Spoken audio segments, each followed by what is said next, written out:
Hey guys, welcome to Raising the Standard. Today we're going to look at 6 dimensions that every man must master from the life of Jesus. I have made it my message and my mission to show you how Jesus Christ is the model for perfected manhood. He is the blueprint, he is the template, and he leads us in who we are called and created to be.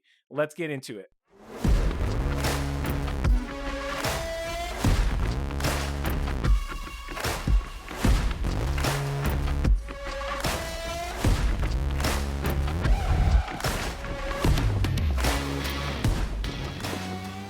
Hey guys, welcome to today's show. In episodes 4 and 5, we talked about God's commands for man, and we also looked at a topic that was titled, All Men Must Do This. And throughout the Old Testament, we can see where God gives specific commands for man through Adam that apply to all of us as men today.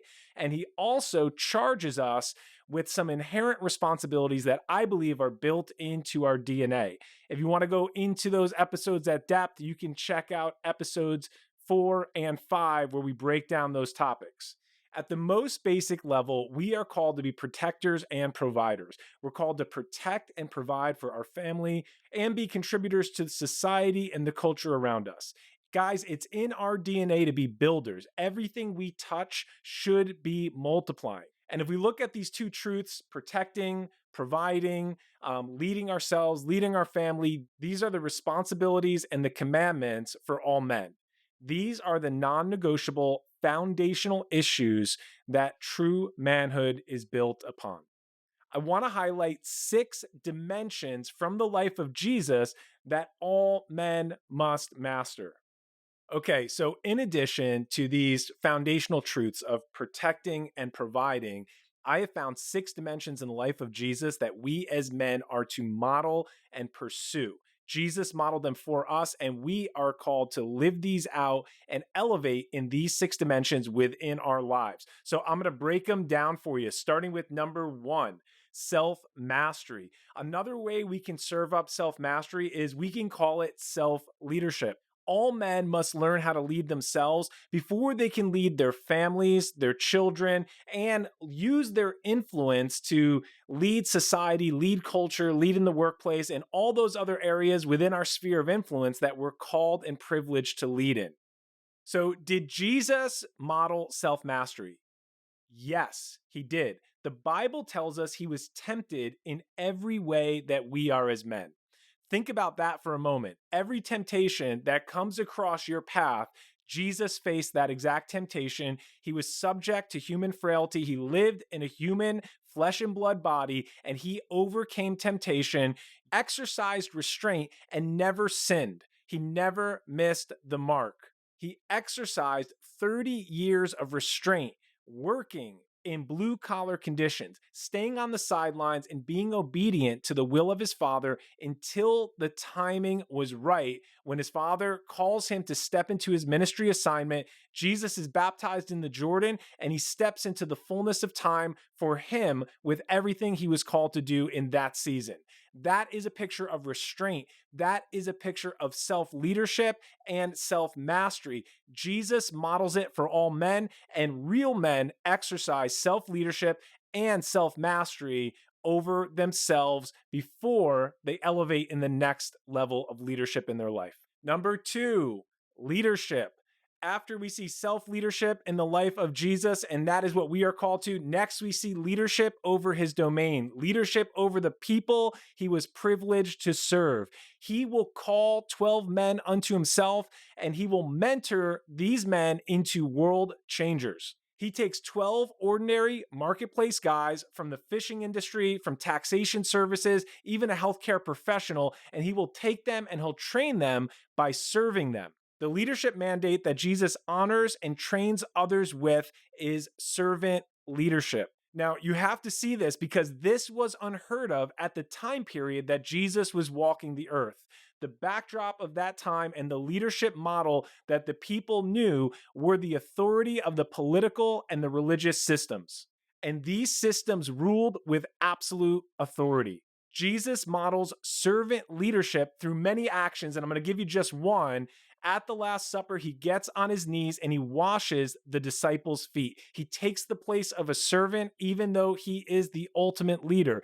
Jesus will also go on record saying, whoever makes himself great will be humbled, and whoever humbles himself will be made great. Real men serve their families, their communities, and the people they have the privilege of leading.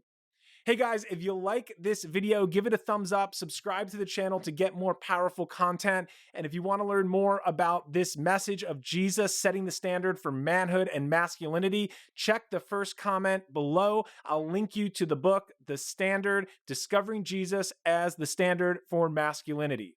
Number 3, communication. Jesus was a master communicator. He had a powerful presence, and when he spoke, people listened. He knows how to show up powerfully and give full attention to the person that he's interacting with in the moment. He was 100% engaged with all those he came in contact with. He could be speaking to one person in a multitude and make them feel as if they were the only one on earth in that moment with him. That's how engaged he is and how much he shows up, giving his full presence and attention to the person that he is focused on. He is dialed in and communicates with emotion and passion that moves people from mediocrity to being fully alive in his presence. All men must learn how to connect, fully engage, and display genuine interest in their communication. Number 4, empathy. Jesus has a high EQ. He can demonstrate empathy and identify with where people are in life without ever forfeiting his power. He never crosses into sympathy, he never feels bad for himself, and he always is in control 100% of his emotional state. Jesus is also fun. He had a sense of humor, he displays his emotions, and he's our model for humility. He is a meek man, and I did not say a weak man. If we look at the definition of meekness, it is power under control. All men must exercise self-control over their spiritual, mental, emotional, and physical states. Number 5, confrontation. Real men stand up for the weak and defend the defenseless. This is what Jesus models for all men.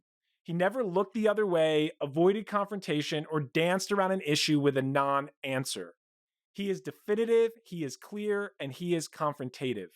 He always does the hard thing, stands for truth, modeling courage in the face of adversity. And guys, he had many opportunities to avoid an issue, to maybe look the other way, or keep the conversation superficial. He never does this. Jesus goes deep into issues and the injustice of the day. Jesus goes deep into the issues and the injustice of his day. He confronts, he takes on the systems of this world and the people in power positions that ruled over others. Real men don't run and hide when they're faced with an issue that needs to be addressed. Jesus models confrontation and standing up for truth without compromise. Number 6, love. Jesus modeled his unwavering love for his Father and his sacrificial love for us by embracing the brutal atrocity of the cross. He loves God and he loves people, you and I. He pays the price for us through the work of his cross, and he invites us to live an elevated life through the way of his cross. Real men love God and love people. Hey guys, if you enjoyed that message, I want to invite you to take a look at The Standard, Discovering Jesus as the Standard for Masculinity. I go deep into the 6 dimensions we just covered in today's video. If you want more information, you can pick up the book on Amazon, Audible, or Kindle. I will place the link in the first comment below.